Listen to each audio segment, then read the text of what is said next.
Hi, my name is Linda Feld, and I am Vice President of the Periodic Paralysis Association.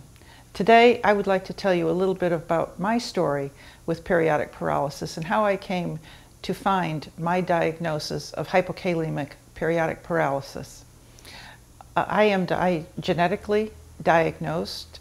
I have just recently found out my genetic diagnosis through Dr. Frank Lehmann-Horn in Germany. But this has been quite a journey for me, and for our family it has spanned probably about 100 years of time. I brought some notes with me today because 100 years is a lot of time to try to remember all in your head. So I hope that you'll bear with me if I glance down once in a while. I first found out that I had something wrong with my muscles when I was born because I was born as a floppy baby. I didn't have any reflexes when I was born, so the doctors knew immediately that I had some sort of a muscle condition, but they weren't sure what it was. This was probably not too smart on their part because I had a father who also had periodic paralysis and was having a great deal of difficulty getting around already at that time.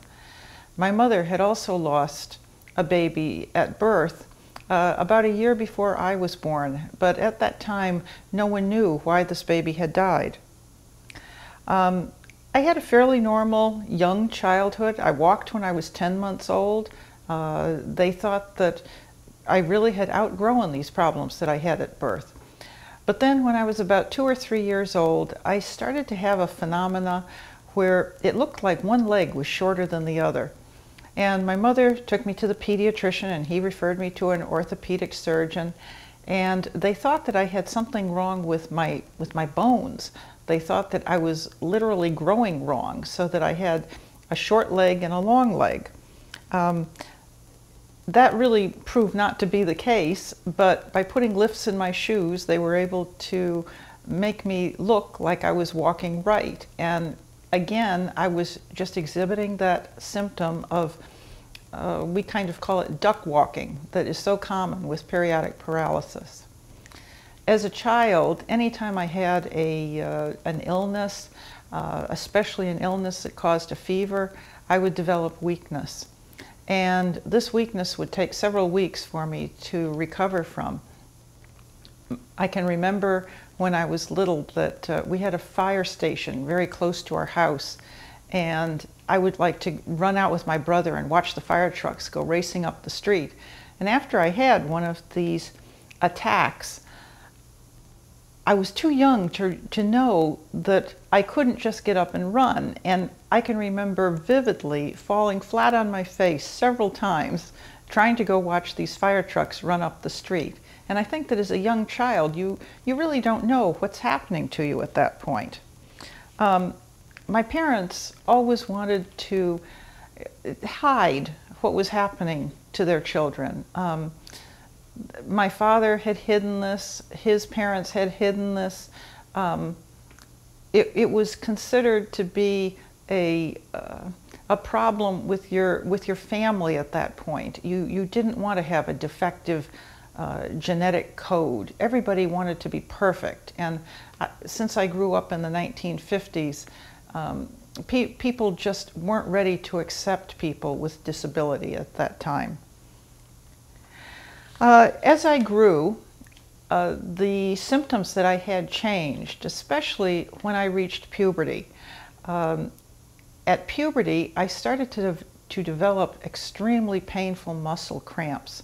This didn't happen all the time. It was usually triggered by cold more than anything. Thinking back, it may have also been triggered by eating a lot of sweets or carbohydrates. But these painful attacks were just off the scale as far as describing what pain is like. Doctors today use a scale of 1 to 10. Where is your pain on a scale of 1 to 10? This pain would have been 100. The doctors couldn't find anything that would take this pain away, and my muscles would turn rock hard. The only thing that would help would be usually to take us to the emergency room, and they would give us drugs that would practically render us unconscious.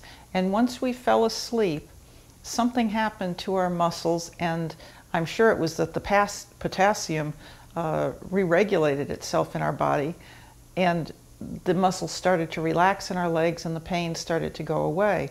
But after doing this, the weakness that we were left with lasted for 6 to 8 weeks. I can remember many times being out of school for a lengthy period of time, just trying to recover from one of these attacks.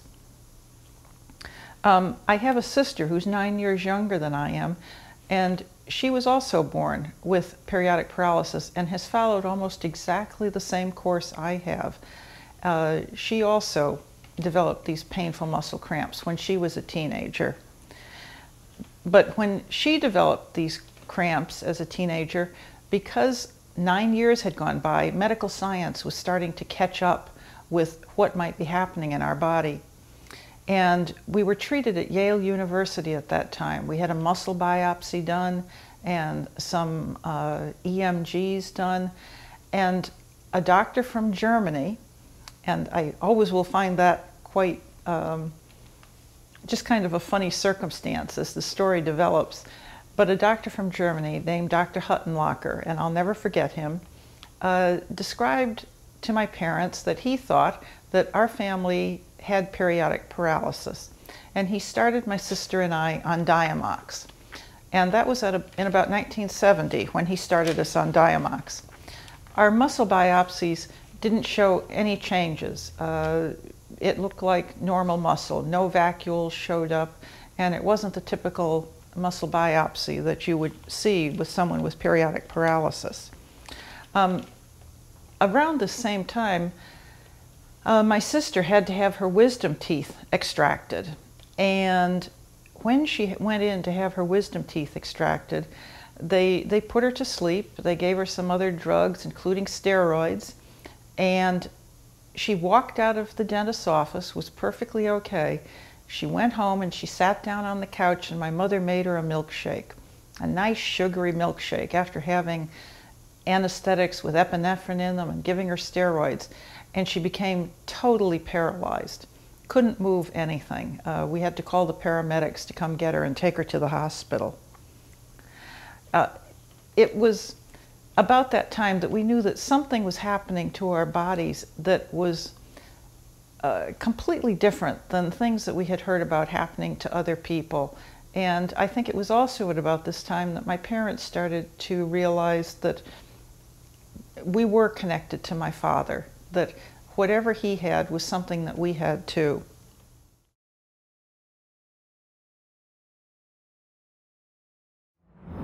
If you would like to know more about periodic paralysis, visit periodicparalysis.org. And if you enjoyed this video and want more, hit that like button, subscribe to our channel, and hit that bell so you don't miss any future videos. It really does help spread the word. You can view other videos about periodic paralysis by clicking the thumbnails to the right. If you have questions, just leave a comment below or reach out to us on social media. We'd love to hear from you.